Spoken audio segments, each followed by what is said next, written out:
France 24, LCP, Public Sénat présente.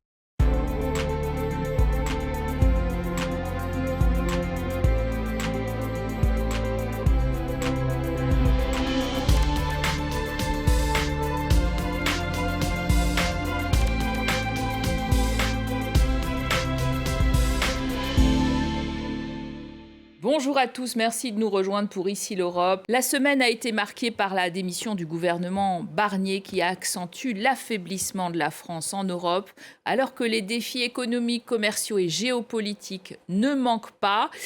Nous en parlons tout de suite avec Aurore Lalucq. Bonjour. Bonjour. Je rappelle que vous êtes une économiste qui a été élue en 2019 au Parlement européen, qui siège avec les socialistes européens, bien sûr, et vous présidez désormais la Commission des affaires économiques et monétaires du Parlement européen, une Française à ce poste prestigieux. Pourtant, la France n'est pas au mieux en ce moment, avec une motion de censure contre le gouvernement Barnier et des incertitudes qui en découlent. Les Français donnent l'impression de ne plus avoir de pilote dans l'avion. Est-ce qu'ils se font tout petits à Bruxelles ? Je crois qu'on est tous très inquiets à Bruxelles, en fait. C'est surtout ça. Il y a une grande inquiétude parce qu'on connaît le rôle de la France dans la construction européenne, son importance d'un point de vue économique. Et surtout, je pense que ce qui perturbe aussi beaucoup les Européens, c'est la question de la crédibilité de la parole. Je m'explique. Pendant 2 années consécutives, Bruno Le Maire a présenté un budget et une trajectoire budgétaire qui n'était pas sérieuse, en fait. Et ça, c'est nouveau côté européen. C'est-à-dire que la France n'ait pas un budget à l'équilibre. C'est très rare qu'elle ait un budget à l'équilibre, à vrai dire, depuis 1961, si ma mémoire est bonne. Néanmoins, on est habitué à avoir une période crédible et sérieuse. Là, c'est autre chose qui s'est passé, c'est-à-dire qu'à chaque fois, la France est arrivée avec une perspective budgétaire. Et finalement, on a vu qu'elle était incapable de suivre cette trajectoire. L'Union européenne, mais même d'autres institutions, on pense au Fonds monétaire international, etc., ont toujours dit, mais votre politique fiscale, en fait, vos coupes fiscales ne sont pas financées. Bruno Le Maire disait, mais ne vous inquiétez pas, il n'y a rien à voir. Donc c'est ça, en fait, qui est aussi très, très perturbant, si vous voulez. Que votre camp, le Parti socialiste, ait voté avec l'extrême droite pour faire chuter un gouvernement Barnier, un Barnier qui était un nom quand même à Bruxelles, ça en a choqué plus d'un. Est-ce que c'est logique ? Est-ce qu'il y a une logique dans cette motion de censure entre de l'alliance de deux entités qui ne sont absolument pas compatibles ? Ce n'est pas une alliance. Et par ailleurs, vous comprenez bien que c'est très compliqué, quand on est un social-démocrate, de soutenir un gouvernement qui ne va chercher que du soutien du côté de l'extrême droite. Moi, j'ai un grand respect à la base pour Michel Barnier, parce que je sais ce qu'il a fait au niveau européen. Oui, je crois que tout le monde au niveau européen a un grand respect pour Michel Barnier, parce que ça a été le négociateur du Brexit. Quelqu'un qui est venu nous voir quand il négociait le soir, nous faire des comptes rendus, etc. On a tous un grand respect au niveau européen pour ce monsieur. Mais là, que voulez-vous ? À partir du moment où vous avez un gouvernement qui cherche le soutien de l'extrême droite et que vous avez fait bloc contre l'extrême droite, continuer à le soutenir quand vous cherchez à dialoguer avec lui, c'est quand même compliqué. Et le responsable de cette situation, il faut quand même le redire, c'est Emmanuel Macron. Responsable parce qu'il a fait une dissolution de l'Assemblée nationale un soir d'élection européenne. Quel rapport ? Deuxièmement, parce qu'il a décidé de nommer Michel Barnier et qu'il a du mal à accepter aussi le fait qu'on puisse revenir sur son bilan. Mais en fait, il faut revenir sur son bilan. Et c'est d'ailleurs quand on regarde l'analyse qui est faite du budget français au niveau européen, c'est ce qu'il lui est demandé. Alors vous appelez dans une tribune avec Raphaël Glucksmann toutes les forces opposées au Rassemblement national à travailler ensemble pour un accord de non-censure et à la production d'une plateforme de gouvernement provisoire. Est-ce que ça vous paraît seulement faisable en l'état de l'Assemblée nationale et de la France ? Il va falloir que tout le monde soit à la hauteur des Français. C'est-à-dire que je pense que les Français savent que personne n'a la majorité aujourd'hui à l'Assemblée nationale. Et quand vous parlez dans la rue, etc., tout le monde dit, mais en fait, il n'y a pas de majorité, soyez à la hauteur. Les Français ont fait un effort et se sont mobilisés pour faire barrage au Rassemblement national. C'est ça, l'histoire de ce vote. Et nous, quoi, la classe politique, on ne serait pas à leur hauteur parce qu'on se dirait, ah bah non, je pense à ma petite boutique, et non, c'est moi qui dois être au pouvoir et pas toi, etc. C'est pas à la hauteur, ça. Par ailleurs, il y a une réalité arithmétique qui fait que la gauche n'est pas majoritaire. Je le regrette, je préférerais, mais c'est ainsi. Et nous, on doit être responsable là où Emmanuel Macron ne l'est pas. Et notre responsabilité, c'est dur, je conviens, mais c'est donner de la stabilité au pays. Ça se fait, et je pense que vous êtes la mieux placée pour le savoir, parfaitement partout dans le reste des pays européens. Et nous, on est très archaïques de ce point de vue-là. On est les seuls à ne pas être en capacité de faire des coalitions. Ça se fait partout. Là, aujourd'hui, on doit être en capacité de le faire sur une base programmatique. Au moins, on se doit, c'est une obligation morale, d'essayer. On ne peut pas refuser de se mettre autour de la table. Est-ce qu'après, on arrive à avoir un accord ? Je ne sais pas à ce stade. Sincèrement, je ne sais pas.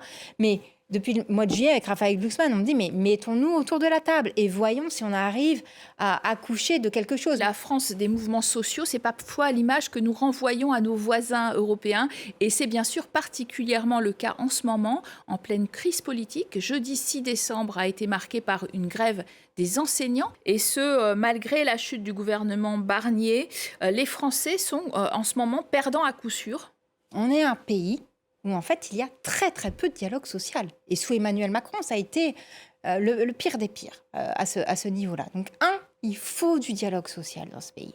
On a des partenaires sociaux qui savent en fait trouver des solutions quand ils se mettent autour de la table. Donc appuyons-nous sur les partenaires sociaux. Deuxièmement, la situation, que ce soit dans les hôpitaux d'ailleurs ou à l'éducation nationale, est terrible.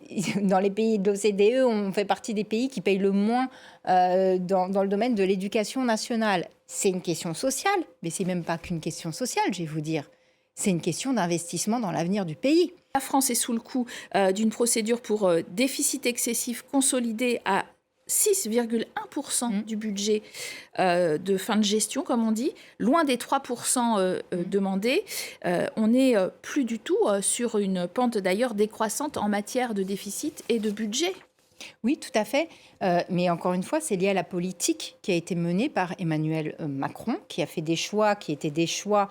en gros, son pari était le suivant. On va couper dans la fiscalité. Et ça va permettre quelque part de relancer la croissance. Et cette croissance va permettre de faire des rentrées fiscales. Sauf que ce n'est pas du tout ça qui s'est passé. Et faire des erreurs en politique économique, ça arrive. Mais au bout d'un moment, il faut l'admettre et il faut rectifier le tir. Aujourd'hui... on n'a pas pu rectifier le tir. Le gouvernement Barnier est tombé. Le délai de réduction des déficits qu'on lui avait accordé sur son profil européen... Bruxelles va peut-être pas faire de cadeaux aux autres, non ? On va voir ça. Le vrai test côté bruxellois, ce sera au printemps, à vrai dire. La France a proposé sa trajectoire, mais soyons aussi très clairs. Ce qui a été proposé par Michel Barnier, c'était des coupes entre 40 et 60 milliards. Mais c'est pas ça que demande Bruxelles. Bruxelles demande une trajectoire crédible, sérieuse, qui est autour de 18 milliards par an. Donc, on n'a pas besoin en plus de surjouer. Alors, après avoir minimisé la situation, on est en train, quelque part, de dire qu'elle est dramatique. Soyons juste sérieux. On a besoin de 18 milliards par an. Ça se trouve, 18 milliards par an, ça se trouve dans les niches fiscales, ça se trouve dans une fiscalité plus juste, ce genre de choses. Et ensuite, il y a des investissements qu'il faut faire. Investir dans l'éducation nationale, c'est de l'investissement. C'est un coût à court terme. À long terme, ce sont des bénéfices. Et par ailleurs, il faut vraiment retrouver le moyen de relancer l'activité économique dans ce pays. C'est ça qui est essentiel. Et c'est pour ça aussi qu'il nous faut vite trouver une solution, parce qu'il y a plein de plans sociaux qui se préparent aujourd'hui dans le pays. Mais il y a aussi la question finalement de l'image de la France. L'écart entre les taux d'intérêt d'emprunt de la France et de l'Allemagne a fortement augmenté. C'est ce qu'on appelle le spread qui s'envole à des niveaux. On est au niveau de la Grèce en ce moment. Certaines agences de notation s'apprêtent à nous dégrader. La France est beaucoup moins solvable sur les marchés. Alors elle emprunte toujours très bien. Ça, il n'y a pas de panique à avoir de ce côté-là. Ensuite, sur la question des agences de notation, ce que je dis toujours, c'est que ce n'est pas aux agences de notation de définir quelle doit être la politique économique et la politique publique de la France. Mais néanmoins, il faut aussi regarder la situation telle qu'elle est. Moi, je n'ai jamais agité la peur de la sanction des marchés financiers, etc. On est toujours en train de le faire dans ce pays, pour faire passer un certain nombre de politiques. Je ne l'ai jamais fait. Là, je trouve qu'il faut quand même faire attention. Voilà, c'est-à-dire que le pire n'est jamais certain. mais il est aussi maintenant possible, malheureusement. Donc c'est pour ça qu'il faut réussir à avoir des gens en responsabilité qui proposent une trajectoire crédible. Néanmoins, la signature de la France et sa capacité à emprunter restent toujours fortes. Deuxième économie de la zone euro, Aurora Lalucq, et donc peut-être désormais l'homme malade de l'Europe, dans ce qu'on disait de l'Italie, qui risque d'entraîner la zone euro dans sa chute. Si vous voulez, quand vous avez une économie allemande qui ne va pas bien, parce que eux, c'est l'inverse. Ils n'ont pas assez investi dans les infrastructures publiques, etc. Ils sont en train d'en payer le prix. Ils ont trop de dépendance avec la Chine, trop de dépendance avec la Russie. Et que vous avez la France qui ne va pas bien, oui, je ne peux pas dire qu'au niveau européen, ne soyons pas inquiets. Je le vois très bien dans ma commission, que j'ai l'honneur de présider, où les questions ne sont pas des questions de politique politicienne, ce n'est pas des petites phrases, etc., pour chercher un peu à faire des petites captures des vidéos sur Twitter pour être dans la posture. Les questions sont graves aujourd'hui. C'est-à-dire qu'il y a une vraie, il y a une politique une vraie inquiétude. Il y a une chaise vide, déjà, en effet, vous l'avez dit, à Berlin, puisque Olaf Scholz, effectivement, a remis en jeu par le vote, le 23 février, son mandat, et va d'ailleurs, il y aura sans doute changement de majorité, puisque les chrétiens démocrates sont nettement en tête des sondages, une Europe qui sera quasiment entièrement à droite. Ça nous dit quoi d'ailleurs aussi de la faiblesse des social-démocraties ? Oui, bien sûr, ça dit quelque chose. Ça dit le fait que la social-démocratie doit se renouveler, doit être forte, doit avoir un discours clair et doit pas être toujours dans cette espèce... là, on est obligé d'opposition face à l'extrême droite. Elle doit avoir un récit. Elle doit être courageuse. Elle doit protéger les Européens sur la question du pouvoir d'achat, sur la question de la réindustrialisation. Il faut qu'on soit présent, etc. On est très présent au niveau européen. C'est nous qui avons permis les plus grandes avancées, disons-le clairement. Le SMIC européen, c'est grâce à nous. La protection des travailleurs des plateformes, c'est grâce à nous. Le Green Deal, c'est grâce à nous, etc., etc. Mais néanmoins, oui, ça ne suffit pas. Et il y a une vraie lame de fond idéologique d'extrême droite aujourd'hui, comme il y a eu des vagues idéologiques de gauche, puis néolibérales. Là, on voit qu'il y a une vraie vague idéologique d'extrême droite. Et on le voit même en Espagne. En Espagne, on a eu un gouvernement social, et on a un gouvernement social-démocrate qui a augmenté les salaires, qui a fait de la fiscalité juste, qui a vraiment fait... Et l'extrême droite monte quand même. Et l'extrême droite monte quand même. Donc ça veut dire que, quelque part, c'est quelque chose de très profond qui vient de probablement il y a plusieurs décennies de cela, et qui est malheureusement en train de se matérialiser aujourd'hui. Donc il faut que nous, on fasse face à ça. Mais moi, ce qui m'intéresse, là, à vrai dire, c'est de vraiment être en capacité de faire en sorte que nous ayons une Europe forte. Alors, une Europe forte et une Europe de l'industrie. Mais quelle Europe forte ? Parce que Ursula von der Leyen à Montevideo pour signer l'accord du Mercosur, c'est évidemment à la Commission de négocier, ça c'est dans les traités, et on ne connaît pas tous les détails de cet accord, mais expliquez-nous pourquoi, de votre point de vue, alors social-démocrate justement, c'est plutôt un mauvais accord, même s'il fait envie à un maximum de pays. Comment dire ? Moi, déjà, j'ai rien contre les accords de commerce à la base. Le commerce international, il n'y a pas de sujet, c'est pas le problème. Deuxièmement, je ne pense pas que l'urgence aujourd'hui, ce soit l'approfondissement de la mondialisation. Je pense que l'urgence aujourd'hui, c'est de réindustrialiser le pays. Même si Donald Trump va mettre des barrières tarifaires très très hautes et qu'on aura du mal à vendre aux États-Unis. Mais justement, la question, c'est la réindustrialisation. C'est de faire en sorte que... Du côté américain, ils ont fait, comme vous savez, l'Inflation Reduction Act, qui est vraiment un moyen de réindustrialiser les des États-Unis. Des subventions aux industries vertes. Des industries vertes, etc. Donc, ils sont en train de faire leur filière de production. De l'autre côté, vous avez la Chine qui a théorisé la nécessité de mettre l'économie européenne sous sa coupe d'ici 2050. Donc nous, on fait quoi là-dedans ? On est le continent le plus ouvert. Et exporter en Amérique latine, ça ne vous paraît pas un enjeu important ? L'enjeu aujourd'hui, c'est d'être en capacité de produire des médicaments sur notre territoire, de pouvoir produire de l'énergie. Parce que si on perd en compétitivité, c'est parce qu'en fait, on n'arrive pas à produire assez d'énergie et que le coût de l'énergie est trop élevé sur notre continent.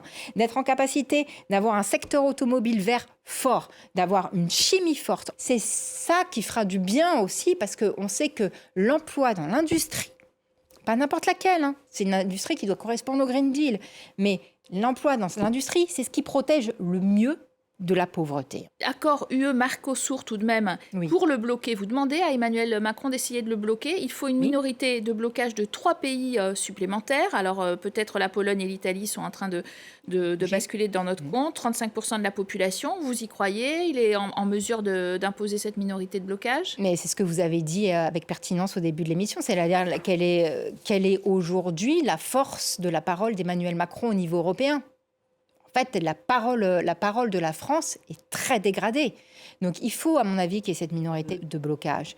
Parce qu'on le voit bien, en plus, cet accord, il va engendrer des problématiques d'un point de vue environnemental, d'un point de vue social, etc., sur les agriculteurs aussi. Donc c'est important. Maintenant, est-ce qu'il est capable d'emmener avec lui d'autres pays ? Aujourd'hui, c'est la vraie question.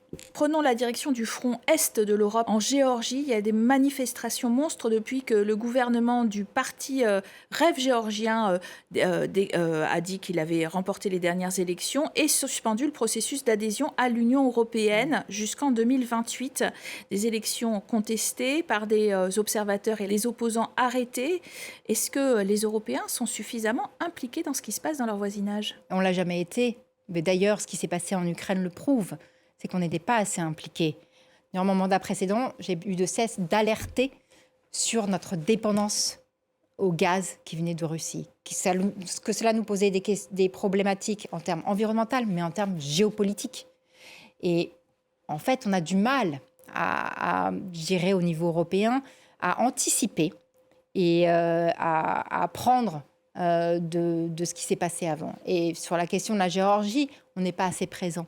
Et l'avenir de la Géorgie, pour moi, est en Europe. Et quand je vois toutes ces mobilisations avec le drapeau européen, ça prend aux tripes. On n'est pas assez présent et on doit être plus présent que ça, à mon avis. Merci d'avoir été notre invitée, Aurore Lalucq.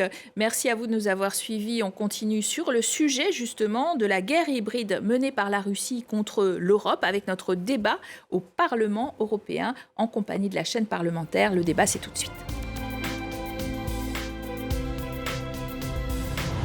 Bienvenue pour notre débat au Parlement européen où aujourd'hui nous allons regarder du côté de l'Est et de la guerre hybride que mène Vladimir Poutine en Europe. Ingérence dans des élections nationales, financement de partis pro-russes, désinformation en ligne, sabotage d'infrastructures, cyberattaques. Tous les coups bas sont-ils permis dans cette partie basse intensité du conflit qui oppose le Kremlin aux Européens alliés de l'Ukraine? Le 18 novembre, ainsi, des câbles de télécommunications ont été endommagés en mer Baltique. 6 pays ont réagi en pointant la Russie du doigt. D'ailleurs, il y a de vastes opérations de démoralisation des Ukrainiens via des fake news imaginées par Moscou.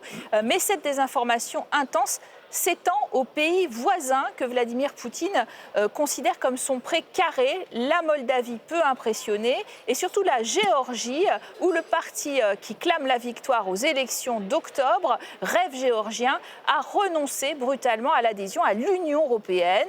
Et dans le club des 27, en Roumanie, la Cour constitutionnelle a annulé l'élection présidentielle. Le renseignement national a démontré une opération d'envergure sur TikTok en faveur du candidat pro-russe Călin Georgescu, arrivé contre toute attente en tête du premier tour. Alors, pour en parler, nous recevons Andras Laszlo, bonjour. Bonjour. Eurodéputé hongrois du parti Fidesz, le parti du Premier ministre Viktor Orban, réputé proche du Kremlin. Bernard Guetta, bonjour. Bonjour.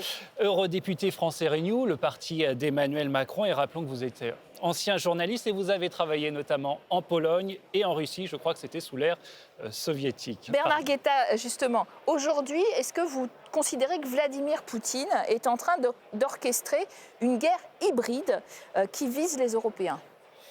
Écoutez, il est en train d'orchestrer une guerre tragiquement classique en Ukraine. Il est en train d'orchestrer des guerres de nouvelles formes qu'on dit hybrides. C'est de la manipulation. Comme ça, c'est toujours vu dans l'histoire, sauf que la manipulation, aujourd'hui, relève de la haute technologie et non pas des Matahari. C'est la grande différence. Mais fondamentalement, ce à quoi on assiste aujourd'hui, c'est au déploiement d'une volonté de Vladimir Poutine de reconstituer non seulement l'Union soviétique, mais aussi s'il le pouvait, ce qui a été le bloc soviétique, et fondamentalement, et ça il l'écrit, il le dit, de reconstituer l'Empire russe, l'Empire des tsars, qui comprenait la Finlande et plus de 50% de la Pologne. Plus de 50% de la Pologne. Andras Laszlo, est-ce que vous reconnaissez ce constat d'une tentative de déstabilisation menée par le pouvoir de Vladimir Poutine en utilisant des armes non conventionnelles, non militaires pour déstabiliser les Européens? La Russie, mais aussi pas seulement la Russie. Dans le monde d'aujourd'hui, un monde numérique, ça devient de plus en plus facile de faire des ingérences étrangères dans des autres pays. Et ça, on voit tout le temps. Et quand on regarde ce qui se passe à propos de la guerre en Ukraine, il y a une escalade depuis 2 ans et demi, pas seulement dans les moyens, mais aussi où la guerre est menée et de quelle façon. Donc maintenant, quand on voit les missiles qui sont maintenant permis par les États-Unis, je crois la France et un autre pays qui disaient que oui, il est permis de frapper des cibles militaires en Russie avec les armes qui étaient importées des partenaires européens et américains. On voit qu'il y a une escalade qui est aussi dans la région, au niveau territoire, et même jusqu'à la mer Baltique. Vous citez la mer Baltique, mais sabotage à répétition dans cette mer Baltique. Le ministre allemand de la Défense pointe son origine russe. On ne réagit pas d'ailleurs très fort, les Européens, là-dessus. Que voulez-vous que l'on fasse concrètement? On proteste politiquement, on arme la résistance de l'Ukraine, on met en garde les dirigeants du Kremlin, mais on ne va pas déclarer la guerre à la Russie ou envoyer des troupes marcher sur Moscou. Mais à ce propos, vous venez d'employer un mot qui m'a surpris, en vérité qui m'a choqué. Qui m'a choqué quand vous dites escalade, parce que les pays occidentaux, les États-Unis principalement, viennent d'autoriser les Ukrainiens à utiliser des armes pour frapper en territoire russe des installations militaires, évidemment pas civiles, des installations militaires. Mais attendez, ce n'est pas une escalade, c'est une riposte à une guerre d'agression. Il n'y a jamais eu aucun Ukrainien qui mette le pied avant l'agression russe en territoire russe. L'agression russe commence par l'annexion, parce que c'était une annexion de la Crimée, ensuite par une ingérence militaire de plus en plus prononcée dans le Donbass, et enfin par l'entrée de 200 000 hommes de troupes russes, il y aura bientôt 3 ans, en territoire ukrainien. Les Ukrainiens ont parfaitement le droit, ça ne s'appelle pas une escalade, de riposter à cette agression, à cette présence russe sur leur territoire, à ces bombardements constants. Alors, voilà pour la réponse de Non mais juste de encore Bernard, une phrase, oui. Pourquoi est-ce que la Russie aurait le droit de bombarder l'Ukraine nuit et jour sans qu'on appelle ça une escalade? D'ailleurs, effectivement, ce n'est pas une escalade, c'est une agression. Et pourquoi est-ce que quand l'Ukraine riposte, ce serait une escalade? Alors voilà pour votre réponse donc, sur le volet militaire. Sur le volet de la guerre hybride, je voudrais vous entendre à nouveau, Andras Laszlo. Le secrétaire général de l'OTAN, Mark Rutte, parle de campagnes de plus en plus intenses d'attaques hybrides. Est-ce que l'OTAN ne devrait pas se poser la question d'une riposte? Et quelle riposte? Vous en faites partie de l'OTAN, la Hongrie, précisons quand même. Oui, mais le problème depuis le début, depuis l'agression russe, c'est justement qu'il n'y a pas de stratégie claire de la part ni de l'OTAN, ni de l'Union européenne, ni des grands pays occidentaux qui ont les plus des capacités pour fournir l'Ukraine et aider l'Ukraine. Donc on est dans une guerre depuis presque 3 ans. Il y a des hommes politiques européens qui disent que c'est notre guerre. Nous, en Hongrie, on dit que évidemment, il faut aider l'Ukraine, mais ce n'est pas notre guerre. Et c'est d'ailleurs ce qu'on voit depuis le début de cette guerre, c'est qu'il y a une fatigue de la part de l'opinion publique européenne. Mais surtout chez les Hongrois, apparemment. Non, partout en Europe. Si vous regardez les sondages de 2022 et de 2024, ils sont très différents. Même chose aux États-Unis. Et d'ailleurs, maintenant, déjà en Ukraine. Donc, et quand je parle d'escalade, c'est évidemment l'Ukraine a le droit de se défendre. La question d'agression est claire, mais les moyens utilisés pendant ces 3 ans, c'était limité au début, puis il y avait une escalade de temps en temps, tous les quelques mois, qu'il faut maintenant des chars, qu'il faut des missiles plus longs qui peuvent frapper en Russie. Tout ça, c'est graduel. Non, c'est pas ça. C'est pas une question de gradualisme. Non, c'est véritablement le droit que vous venez de reconnaître, je vous en remercie et vous en félicite, le droit de l'Ukraine de se défendre, tout simplement. Alors, regardons ce qui se passe sur le flanc est de l'Europe, parce qu'on a commencé à parler de fatigue. Est-ce que c'est le fait de la fatigue, justement, de la guerre, ou c'est le fait de la propagande? En attendant, en Moldavie, la présidente, Madame Sandu, a réussi à faire voter en faveur de l'adhésion européenne, mais de très petite justesse.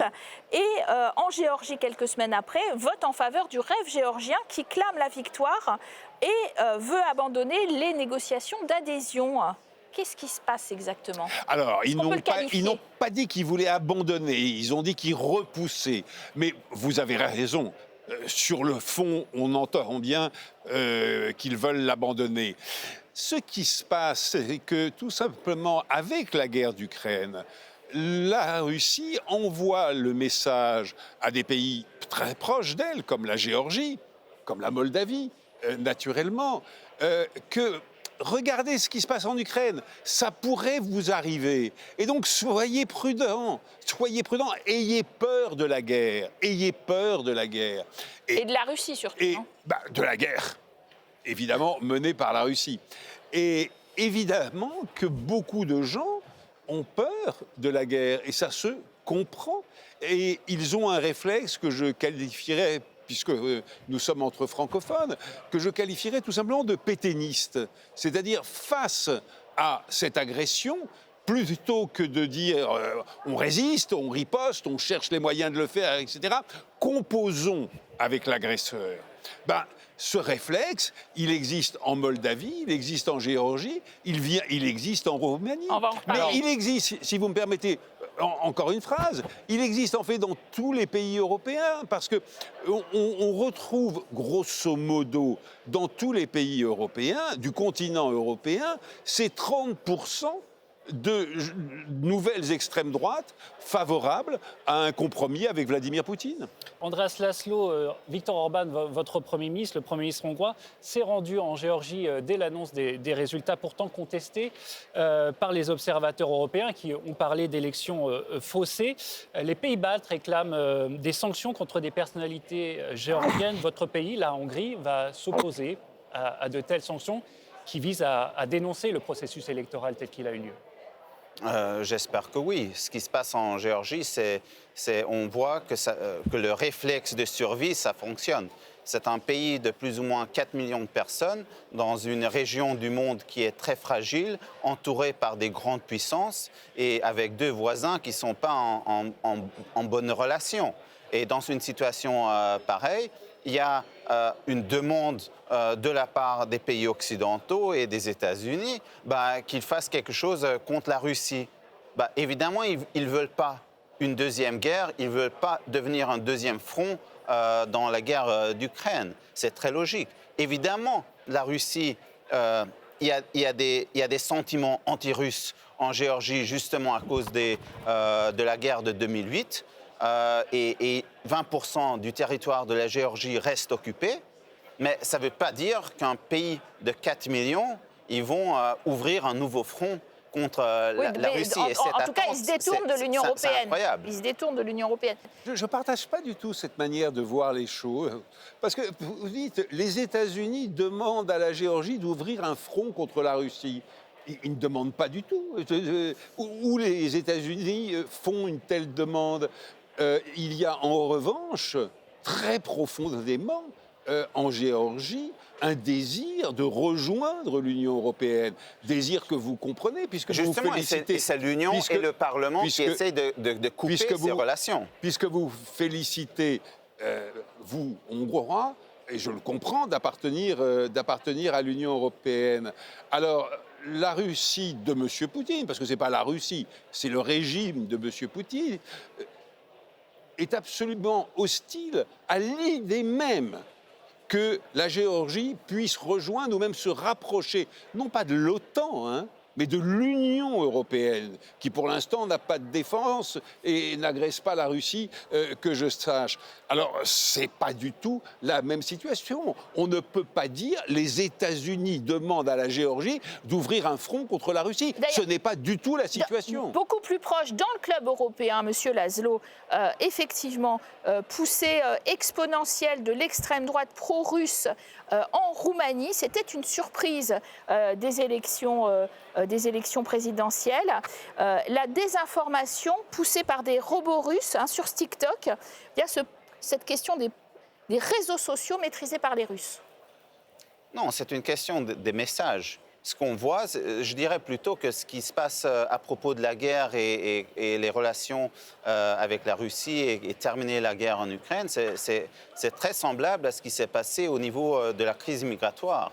Il y a l'élite politique, les partis politiques, les hommes politiques qui disent tous la même chose, même si la population n'est pas entièrement d'accord sur un sujet. Et les partis politiques laissent une vide dans la politique pour des nouveaux partis, des nouveaux personnages, d'apparaître, de dire que je vais représenter l'opinion qui n'est pas représentée par aucun autre parti ou aucun autre homme politique. András Laszlo, quand un candidat passe de 2% à 22% en quelques semaines et qu'on note un phénomène très particulier sur les réseaux sociaux, vous ne vous dites pas qu'il peut y avoir un jeu démocratique qui est faussé et qui serait peut-être Bernard Guetta. Pas du tout, Bernard Guetta.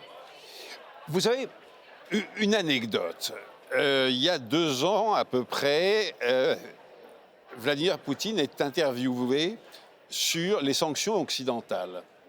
Et il répond « Oh, vous savez, ça va diminuer les importations des pays occidentaux et peut-être que comme ça, et il éclate de rire, et peut-être que comme ça, nous aurons moins de punaises de lit. » Et j'entends ça.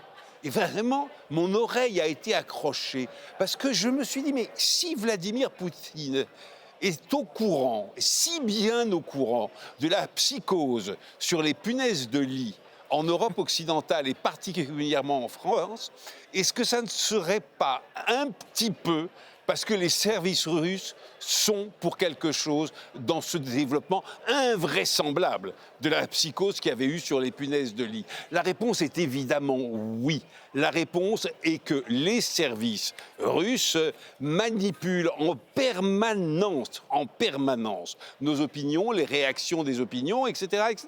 Bah, écoutez, ça s'appelle la guerre hybride. Et encore une fois, je vous le disais tout à l'heure, il y a aujourd'hui un développement spectaculaire de cela parce qu'il y a les nouvelles technologies. Et donc il faut mieux les encadrer très rapidement, en 30 secondes chacun.